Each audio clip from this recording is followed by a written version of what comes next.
Greetings everyone, and welcome to Ice Age Floodscapes. Perched atop a knoll in western Oregon's bucolic Willamette Valley, in the heart of wine country, lies a grouping of unusual boulders. These boulders are calling cards of the Ice Age floods. The boulders are composed of argillite, which is distinctly different than the relatively young and recent volcanic rocks native to this area.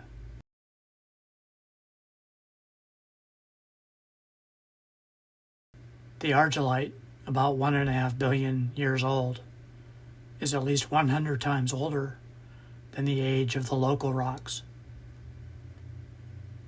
Exotic boulders like these are called erratics.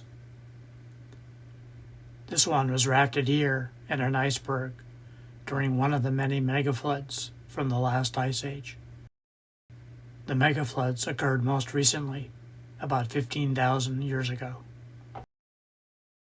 This boulder is called the Bellevue Erratic, named after the closest town, Bellevue, Oregon.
At about 90 tons, it is the largest known erratic within the Willamette Valley.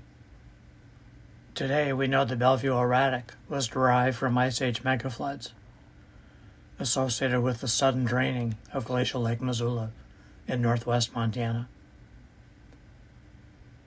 These megafloods backflooded the Willamette Valley down to Eugene, Oregon, creating temporary Lake Allison, which rose to an elevation of 400 feet, based on the maximum height of ice-rafted erratics like these. Here's an image of the Bellevue Erratic painted by my friend, Stevo Minsky, as it might have appeared not long after the erratic-bearing iceberg grounded along the western margin of Lake Allison. Lake Allison probably only lasted a couple weeks or less before all the floodwater drained out to the Pacific Ocean through Kalama Gap.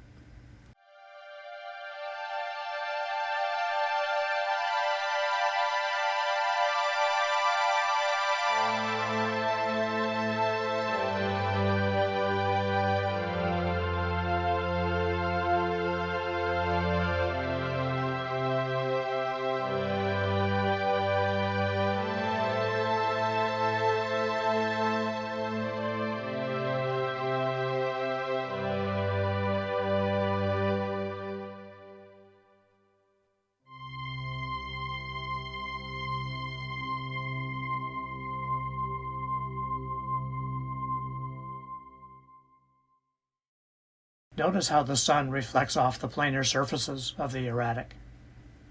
The sun-reflected surface is a bedding plane that once lay at the bottom of broad river or a lake that existed in western North America 1.5 billion years ago. Back then, the only living organisms alive at the time were algal colonies. Notice the scratch marks or striations on the outer surface of the boulder. The linear striations may be inherited from a time when the boulder was entombed in an ice sheet thousands of feet thick. For eons, as the ice crept slowly forward, it transported rocks plucked from the valley walls or up from the floor of the glacier. Entombed rocks that ground into each other would lead to disintegration and leave behind scratches on the rock surfaces with glacial movement. On the other hand, some of the striations may only be from modern scratching by humans.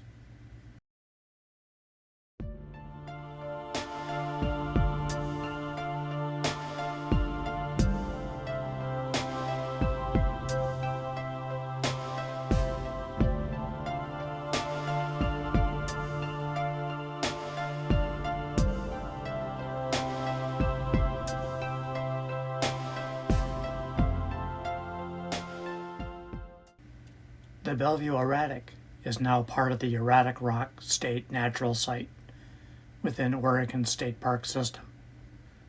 A short paved trail leads from the roadside at the valley floor to the top of the knoll, where the iceberg containing the Bellevue Erratic became grounded during flooding.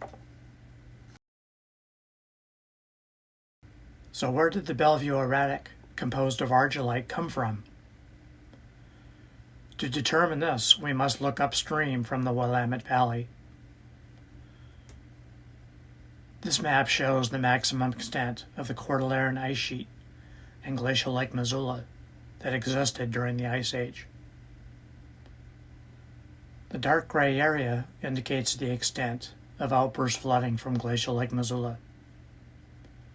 Also shown is the location of the Bellevue Erratic in Oregon's Willamette Valley.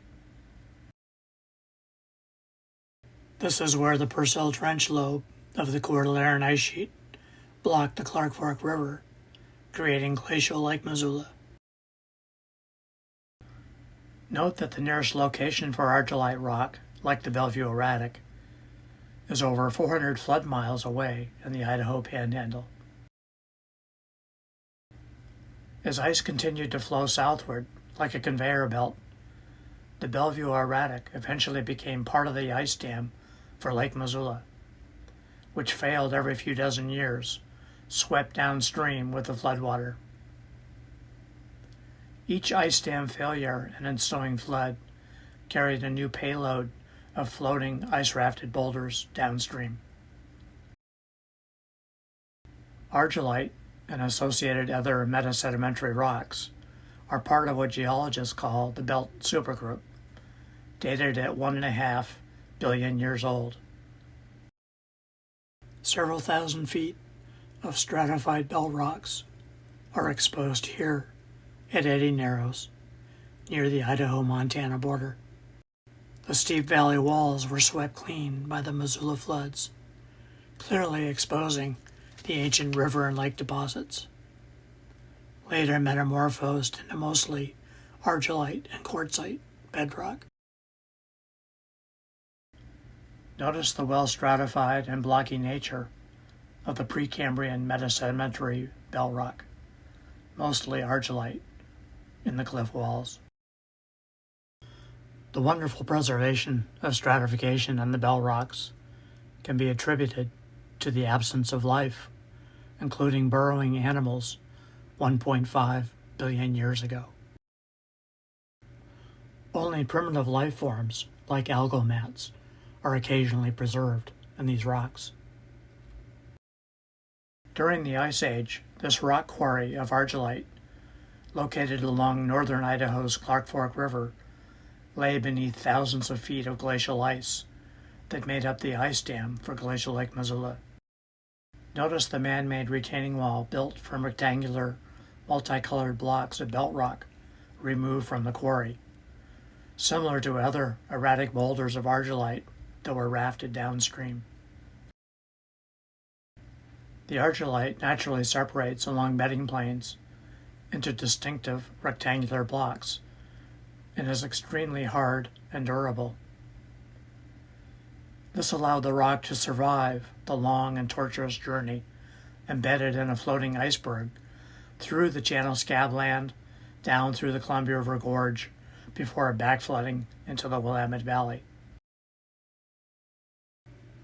Here are some other erratics of argillite along flood paths of the Missoula floods. This erratic is located in central Washington, near the head of the Telford Scabland Tract, and this one on Rattlesnake Mountain near the Tri-Cities. And finally, this one rafted high above the Columbia River along the White Bluffs. All of these boulders likely originated from belt rocks in contact with the ice dam for Lake Missoula that originated in northern Idaho or British Columbia. Argillite, along with associated quartzite of the belt supergroup, make up 10 to 15% of all erratic boulders along the flood route.